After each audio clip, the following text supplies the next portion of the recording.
जी हाँ साथियों, चहल एकेडमी के इस ऑनलाइन प्लेटफॉर्म पे एक बार पुनः आप सभी का स्वागत है। जैसा कि आप सभी जानते हैं कि चहल एकेडमी हर एक सब्जेक्ट का रैपिड रिवीजन सीरीज चलाती है, जिसमें आपको ज्योग्राफी, हिस्ट्री और जो भी डीआई है सबका आपको मिल रहा है धीरे धीरे करके। और आपको पता है कि जो बीपीएससी मेंस है उसके लिए भी हमारा जो मेंस का स्पेशल सीरीज है वह जल्द ही आपको यूट्यूब पर देखने को मिलेगा। उसी कड़ी में मैं संतोष सर आप लोगों को ज्योग्राफी के लिए प्रतिदिन आता हूं, और आप लोग जिस प्रकार से हमारे वीडियो को देखते हैं और जिस प्रकार से कंटिन्यूटी बना करके रखे हैं साथियों, उसे बरकरार रखें। और उसी कड़ी में हम आपके लिए फिर से आज 15 क्वेश्चन का सीरीज लाए हैं। हमारा पहला क्वेश्चन है, which of the following process are include under the diastrophism. देखिए साथियों, डायस्ट्रोफिज्म क्या होता है हम आपको बता दें कि जो डायस्ट्रोफिज्म होता है उसको बोलते हैं कि जब दो प्लेटें एक दूसरे से दूर जाती है, ठीक है। तो इस पॉइंट ऑफ व्यू से अगर हम देखें कि कौन कौन सी प्रक्रिया पटल विरूपता का मतलब हुआ कि जो जो भी डायस्ट्रोफिज्म होता है, यानी कि जो प्लेटें हैं कभी एक दूसरे के नज़दीक कभी एक दूसरे से दूर। डायस्ट्रोफिज्म मतलब जो सडनली होता है, जो धीरे होता है। इस प्रकार से जो हमने आपको जो जियोमॉर्फोलॉजी का क्लास है उसमें बताया भी है। तो इसके अकॉर्डिंग सिंपल सा बात है कि इसमें कुछ ऑप्शन दिए गए हैं और अपने को पकड़ना है कि डायस्ट्रोफिज्म में कौन कौन से इसके एग्जाम्पल आएंगे। फर्स्ट है हमारा ओरोजेनिक प्रोसेस। आपको हमने बताया है कि जो माउंटेन्स का बनना होता है, जिस प्रकार से पहाड़ बनती है, उस प्रक्रिया को ओरोजेनिक प्रोसेस कहते हैं, यानी पर्वत जनित प्रक्रियाएं। ये बातें बिल्कुल सही है यहाँ पर। सेकेंड है इपिरोजेनिक प्रोसेस। ऑलरेडी इपिरोजेनिक प्रोसेस भी इसी का एक पार्ट है। और थर्ड है अर्थक्वेक एंड प्लेट टेक्टोनिक्स। आपको पता है कि दो प्लेटों के मिलने से अर्थक्वेक का फॉर्मेशन होता है। आपको यह भी पता है कि दो प्लेटें अगर एक दूसरे से दूर जाती है तो भी अर्थक्वेक का फॉर्मेशन होता है। और इसके अकॉर्डिंग देखें तो इसका सही आंसर हो जाएगा ऑल ऑफ द एबव। ठीक है साथियों, अब चलते हैं हम लोग नेक्स्ट दूसरे नंबर सवाल पे। हमारा दूसरा सवाल है आज का, Many islands arc or peripheral trench of the Pacific Ocean are the result of, यानी प्रशांत महासागर के कई द्वीपीय चाप और परिधीय खाइयां इसके परिणाम है। देखिए मैं आपको यहाँ पे समझा दूँ कि जो प्रशांत महासागर है इसमें बहुत सारे द्वीप के इस प्रकार से चाप बने हुए हैं। चाप कहने का मतलब है सीधा साथियों आर्क। और आर्क का फॉर्मेशन कैसे होता है मैं आपको बता दूं कि यहाँ से प्लेटें, एक प्लेट इधर की तरफ शिफ्ट हो रही है और दूसरी प्लेट मान लिया जाए इधर है और वो इधर की तरफ शिफ्ट हो रही है। तो जिस प्लेट का प्रेशर फोर्स ज़्यादा होता है वो उस प्लेट को ज़्यादा दबाता है, ज़्यादा उसको फोर्स लगाता है। और फोर्स लगने से जो ये प्लेट हैं ये इस फॉर्म में आ जाता है, और इससे जो बनने वाले जितने भी आइलैंड्स फॉर्म हुए उस आइलैंड्स का फॉर्मेशन भी एक चाप के रूप में हमें देखने को मिलता है। जैसे आप देखे भी होंगे कि जो फिलीपाइंस है, फिलीपाइंस आइलैंड्स कुछ इस प्रकार का है। इसी प्रकार अगर अपने लोग जापान देखें तो जापान आइलैंड भी कुछ इसी टाइप का चाप लाइक स्ट्रक्चर में है। तो इसका सीधा सा मतलब है कि जहाँ भी चाप लाइक स्ट्रक्चर हो रहा है इसका सीधा कनेक्शन है कि प्लेट टेक्टोनिक से। इसके अकॉर्डिंग अगर हम इसका आंसर खोजें, फाइंड आउट करेंगे, तो आंसर अपने को देखने को मिलेगा the convergence of two centripetal force. ये बात बिल्कुल सही लग रही है कि दो प्लेटों का अभिसरण, दो महाद्वीपीय प्लेटों का। देखिए ये पॉइंट जो है यहाँ कॉन्टिनेंटल वर्ड लगा हुआ था, तो महाद्वीपीय प्लेटें नहीं होगा, क्योंकि जब भी आइलैंड्स बनेंगे तो आइलैंड्स हमेशा महासागर में बनता है। तो ध्यान हमें रखना है कि एक प्लेट महाद्वीपीय होगा, अनदर प्लेट इज महासागरीय। देन फिर यह बातें सही हो जाती है। और इसके according the convergence of continental plate and an oceanic plate, ये इसका सही जवाब हो जाएगा साथियों बी नंबर। क्योंकि एक तरफ मान लिया जाए यह ओशियनिक प्लेट है जिस पे ओशियन है, और एक तरफ सपोज यह क्या है, यह है हमारा कॉन्टिनेंटल प्लेट जिस पे स्थल भाग है। अब ये दोनों प्लेटें टकराई तो ऑब्वियस सी बात है कि जो भी ओशियनिक प्लेटें होती है उसकी डेंसिटी ज़्यादा होती है और वो सबमर्ज कर जाती है कॉन्टिनेंटल प्लेट के अंदर। तो ये जो अंदर सबमर्ज करती है इसी जगह पर इस टाइप से यहाँ जो ये अंदर की तरफ पानी इंटर करेगा, और यहाँ पर अपने को क्या देखने को मिलता है, वॉल्केनिक इरप्शन। और इसी वॉल्केनिक इरप्शन से क्या फॉर्म होता है साथियों? आइलैंड का फॉर्मेशन होता है, और उसी आइलैंड के लिए यह क्वेश्चन पूछा गया है, और इसका सही जवाब हमारा हो जाएगा बी नंबर। चलते हैं तीसरे नंबर सवाल पर। तीसरा जो हमारा सवाल है यह है साथियों, the curved shaped of Himalayas of to the south due to due, यानी कि हिमालय का दक्षिण की ओर घुमावदार आकार किसके कारण हुआ है? सेम कंडीशन है। आप ध्यान देंगे कि हिमालय जो बना है, एक तरफ यूरेशियन प्लेट था और दूसरे तरफ क्या था? Indian plate. और इंडियन प्लेट जो है इस तरफ से शिफ्ट हो रही थी, और यहाँ पर मोड़दार प्लेट का फॉर्मेशन हुआ, और ये दबाते गया, और हिमालय का जो आकार है कुछ इस तरह से देखने को मिलता है। तो ये इसी को बोल रहे हैं क्या? दक्षिण का घुमावदार आकार। तो इसका जो हो जाएगा, उत्तर की ओर बहाव के दौरान भारतीय प्रायद्वीप के दो छोरों पर दिया जाने वाला अधिकतम धक्का। हमने बताया आपको कि ये वाला फोर्स ज़्यादा दे रहा है, तो ऑब्वियस सी बात है कि ये अंदर की तरफ शिफ्ट हो जाएगा। तो इसका जो सही जवाब हो जाएगा साथियों, ए नंबर ही हो जाएगा। Maximum push offered to 2 inch on the Indian peninsula during the northern northward drift. ठीक है, चलते हम लोग फोर्थ नंबर सवाल पर, और आज का हमारा चौथा क्वेश्चन है, which of the following mountains are young fold mountains? इनमें से कौन सा माउंटेन्स है जो कि यंग फोल्ड माउंटेन्स है? तो साथियों आपको पता होगा कि यंग फोल्ड माउंटेन्स में हम लोग युवा बलित पर्वत में आल्प्स को कंसिडर करते हैं। यहाँ ध्यान रहे कि अगर यहाँ पे हिमालय होता तो हिमालय भी हमारा यंग फोल्ड माउंटेन की श्रेणी में आता है। चलते हम लोग नेक्स्ट सवाल पे, जो कि हमारा पांचवा सवाल है आज का। फिफ्थ नंबर सवाल कह रहा है, which one of the following is not an old folded mountain? यानी इनमें से कौन सा ओल्ड फोल्डेड माउंटेन नहीं है? तो आपको बता दें कि ओल्ड फोल्डेड माउंटेन नहीं है कौन?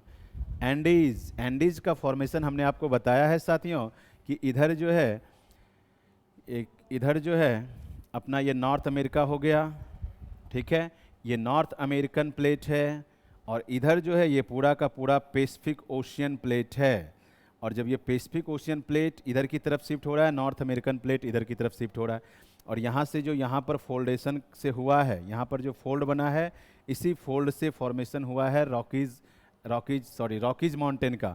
और जब हम नीचे वाला पार्ट का देखेंगे, दक्षिण अमेरिका वाला, तो दक्षिण अमेरिका के साथ जब प्रशांत पैसिफिक ओशियन प्लेट का कन्वर्जेंस होगा, तो दक्षिण अमेरिका के पास जो बनेगा इसी को बोलते हैं एंडीज माउंटेन। आपको पता भी होगा कि रॉकीज माउंटेन कहाँ है? नॉर्थ अमेरिका में, और एंडीज माउंटेन साउथ अमेरिका में। बट दोनों का फॉर्मेशन हुआ है अपने अपने प्लेट, यानी साउथ अमेरिकन प्लेट और पैसिफिक प्लेट के कन्वर्जेंस से, टकराने से एंडीज का फॉर्मेशन, नॉर्थ अमेरिकन प्लेट और पैसिफिक ओशियन प्लेट के टकराने से रॉकीज का। तो इसलिए यह एक युवा बलित पर्वत की कैटेगरी में आता है। इसलिए यहाँ पर बोल रहा है कि पुराना मोरदार ओल्ड फोल्ड माउंटेन नहीं है, तो यह हमारा नया है। बाकी अरावली आपको पता है कि Aravalli is a residual mountains, Ural is also residual, and Appalachian भी उसी टाइप का माउंटेन देखने को अपने को मिलता है। चलते हैं 6 नंबर क्वेश्चन पर। Among the following which one is not a young fold mountain? फिर से वैसी टाइप का क्वेश्चन है कि इनमें से कौन सा यंग फोल्ड माउंटेन नहीं है? अभी हमने बताया कि सीरा नेवादा होगा, रॉकी होगा, हिमालय होगा। आल्प्स के बारे में क्या ख्याल है? तो आल्प्स भी ये फोल्ड माउंटेन ही होता है। ये जो सियरा नेवादा है साथियों, ये नहीं है। ध्यान रखना है कि सियरा नेवादा यूएसए में एक माउंटेन है जो नया फोल्ड माउंटेन नहीं है, युवा नहीं है। बाकी ये है, ये है, ये है। तो इसका सही जवाब हो जाएगा अपना ए नंबर, सियरा नेवादा। ठीक है, चलते हैं 7th नंबर सवाल पे। What is inselberg? हमने आपको बताया है क्लास में कि इंसेलबर्ग क्या होता है। तो साथियों जो इंसेलबर्ग होता है वह होता है landform produced by erosional work of wind in desert, यानी कि वैसा लैंडफॉर्म जो बनता है किससे?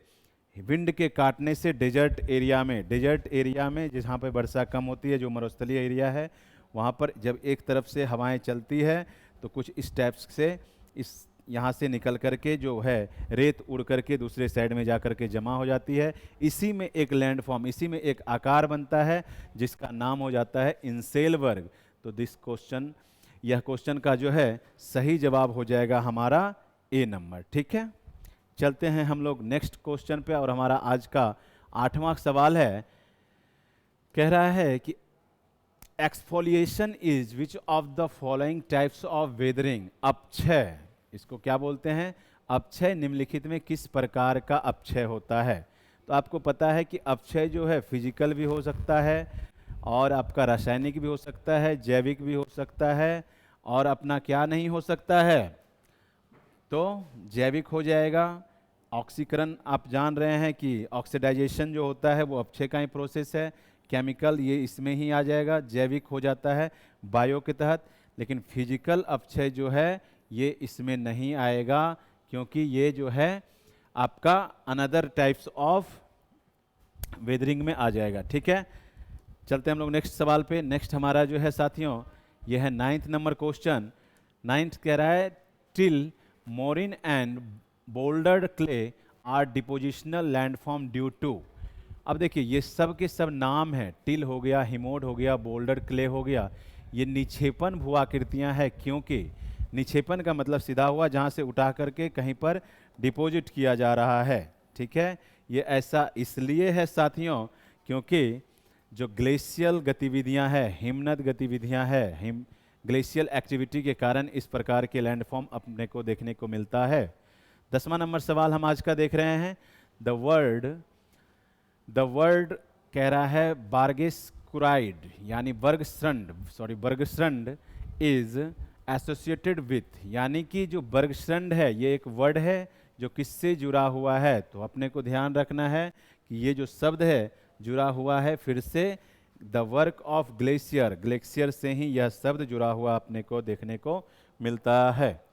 चलते हम लोग नेक्स्ट सवाल पे, जो हमारा आज का 11वां सवाल है। Which of the following landform is formed by glacier, यानी इनमें से कौन सा लैंडफॉर्म है जो ग्लेशियर के द्वारा बनता है? आपको पता होगा कि जो ग्लेशियर के द्वारा बनता है उसको टॉर्न बोलते हैं, क्योंकि आपको पता है कि लैगून जो बनता है वो तटीय झील होते हैं जिसमें समुद्री वाटर का पानी, समुद्री पानी इंटर कर जाता है। लैपीज भी आपको पता है, डोलिन भी आपको पता है। तो टॉर्न जो है यह जो है ग्लेशियर से बनने वाले भू आकृतियाँ है। चलते हम लोग 12th नंबर सवाल पे, और 12वां सवाल है हमारा, कह रहा है कि which of the following statement are concerned with scar and drumlin. आपको पता होगा कि स्कर और ड्रमलिन भी जो है यह क्या है? यह साथियों एक लैंड फॉर्म है। तो इसमें पढ़ना है अपने को, स्कर मोटे तौर पर बिछाई गई बजरी और रेत की लकीरें होती है। बिल्कुल सही कोटेशन है यह, जो स्कर होती है मोटे तौर पर बिछाई गई रेत की बजरी और लकीरें होती है। इसके बाद है ड्रमलिन, मुख्यतः पत्थर और मिट्टी से बने। बिल्कुल सही है कि ड्रमलिन जो है पत्थर और मिट्टी से बने होते हैं। और तीसरा कह रहा है कि अंडों की टोकरी जैसी स्थलाकृति स्कर्स द्वारा बने होते हैं। स्कर्स वाले इलाकों में विशेषता गलत है, अंडे की टोकरी जैसे आकृति नहीं बनती है, यह सीट लाइक स्ट्रक्चर बनता है साथियों। 4th देखते हैं हम लोग कि जबकि स्कर ग्लेशियर्स धाराओं द्वारा निर्मित होते हैं, ड्रमलिन ग्लेशियर प्रक्रिया के परिणाम स्वरूप बनते हैं। ये बात भी सही है। ठीक है, तो इसके अकॉर्डिंग अगर हम देखें तो 1, 2, 3 गलत हो जाएगा। तीसरा इसमें है एलिमिनेट कर दीजिए। 1, 2 एंड 4 बी नंबर हमारा सही जवाब हो जाएगा साथियों इस सवाल का। चलते हम लोग नेक्स्ट क्वेश्चन पे, और नेक्स्ट है हमारा, कह रहा है कि चीसा पानी गॉर्ज इज लोकेटेड। देखिए चीसा पानी घाटी है, यह कहाँ पर लोकेटेड है इस बात को अपने को बताना है। तो आपको बता दें कि चीसा पानी जो है यह नेपाल में है साथियों। नेपाल में यह जो है चीसा पानी गॉर्ज अपने को देखने को मिलता है। चलते हैं हम लोग नेक्स्ट 14 नंबर सवाल पे, जो आज का सेकेंड लास्ट सवाल है हमारा। बोल रहा विच of the following pair is not correctly matched, यानी कुछ कैनियन दिए गए हैं और नदी दिए गए हैं। जब देखिए कैनियन नदी से बनता है, यह बात बिल्कुल राइट है। ठीक है, लेकिन यहाँ पूछा क्या जा रहा है? नोट पूछा जा रहा है। जियोगेन विंड से बनता है, यह बात भी राइट है। इंसेलबर्ग ग्लेशियर से बनता है। अब बताइए, अभी मैंने आपको बताया कि क्या इंसेलबर्ग ग्लेशियर से बनता है? नहीं भाई, इंसेलबर्ग विंड से बन रहा था। तो इसका सही जवाब सी हो जाएगा। मोरेन ग्लेशियर बिल्कुल सही है। तो अपना जो सही आंसर हो जाएगा साथियों यही होगा, सी नंबर, इंसेलबर्ग ग्लेशियर से नहीं बनता है। चलते हम लोग नेक्स्ट आज का लास्ट सवाल पर। लास्ट हमारा सवाल है, which of the following is responsible for V shaped valleys, gorges and waterfall relief features? निम्नलिखित में से कौन वी आकार की घाटियां, घाटियों एवं जलप्रपात राहत विशेषताओं के लिए जिम्मेदार हैं? बताइए। आपको पता होगा कि इसके लिए जिम्मेदार कौन हो जाता है? नदी। नदी के द्वारा ही वी आकार की घाटी का फॉर्मेशन होता है। यही वी आकार की घाटी जब लंबी हो जाती है तो इसी को गॉर्ज बोला जाता है। इसी वी आकार की घाटी का जब फॉर्मेशन कुछ इस प्रकार का हो, स्ट्रिप, ढाल, तो इसको बोला जाता है कैनियन। हमने आपको क्लास में ये सारा चीज़ डिस्कस किया हुआ है। तो साथियों, ये था आज का हमारा 15 सवाल। उम्मीद है कि इस सवाल से या ये सीरीज से आपको फ़ायदा अवश्य पहुंच रहा होगा और आप छोटे छोटे जो फैक्चुअल नोट्स हैं उसको ज़रूर बना रहे होंगे और नो डाउट वह नोट्स आपको परीक्षा हॉल में या परीक्षा के समय बहुत मददगार साबित होगा। फिलहाल इस सेशन में इतना ही है। नमस्कार।